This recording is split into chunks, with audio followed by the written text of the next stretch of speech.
guys, it's Jen here at Check Her Joy, and this time I'm reviewing Haze by Brandon J Barnard. This is a post-apocalyptic dystopian type story focusing on Jack and his girlfriend Haze, and it's a very psychological mystery thriller sort of story. It is set in the future in London, and life in the future is kind of interesting. I received a free copy of this ebook from the author in exchange for a fair and honest review, and I will try to go slowly because I just want to squeal today. I don't know. So the main character here, Jack Decker, works in an office.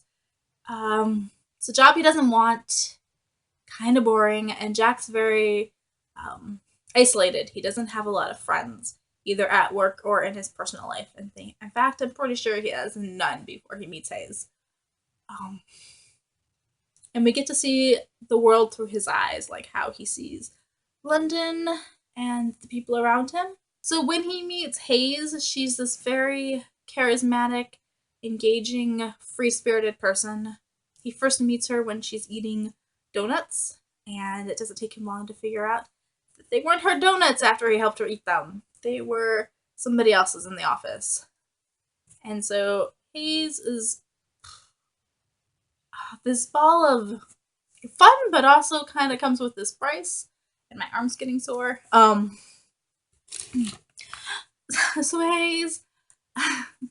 So Haze is kind of the opposite of Jack, where Jack is very reserved and cautious and like thinks things through first. Haze will jump in, and she's much more free-spirited and adventuresome. I know there's a word to describe this that I'm missing.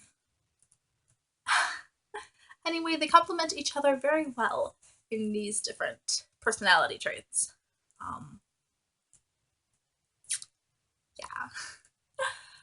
The world in which they live in is after, I think there was a war or something, or we've just gotten to the point where we have pollution that's so high.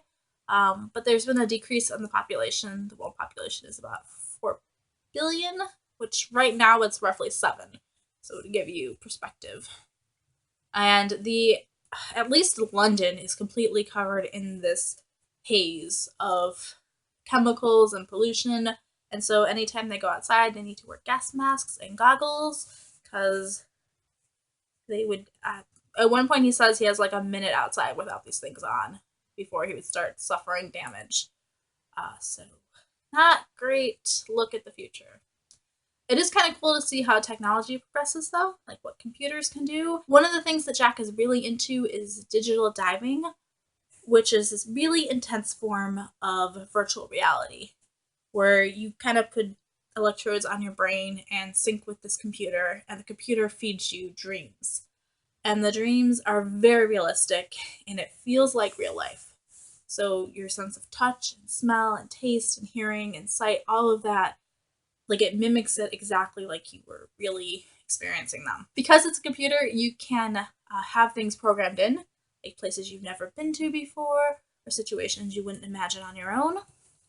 And you can also share these experiences with other people if they are diving at the same time, like through the same computer, which is kind of cool. So for instance, Jack and Haze go on this virtual reality date where they go to Paris, and it's just so cute. And this is one of the parts of the book that I'm like really into, like that would be so cool to be able to see anything kind of you could go back in time. Like at one point he jumps into World War II, they're jumping into Paris, that is sometime between our time and his. Or you could just go to the beach and go somewhere that maybe you couldn't get to physically.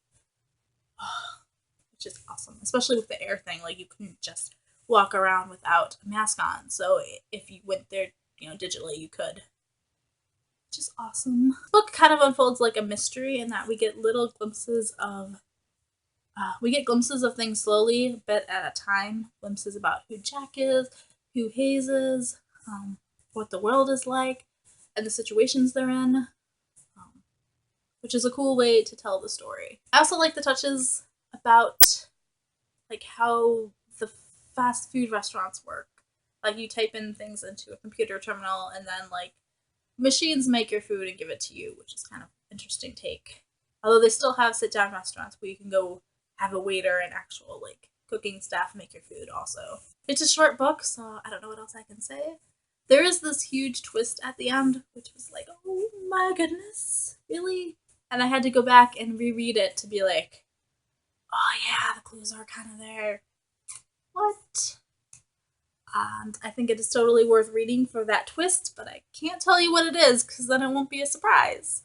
And totally changes the game. So this book has these two elements about it, with it being very psychological, getting inside Jack's brain and the way he thinks and sees the world, and also how the future evolves and what society could be like and what technology would progress to. And I really liked those elements of this book.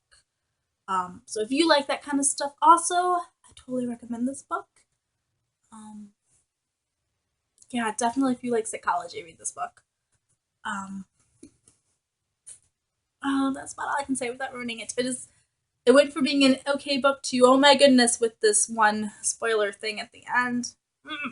Go read it, okay? And then let me know that you've read it so I can discuss it with somebody, please.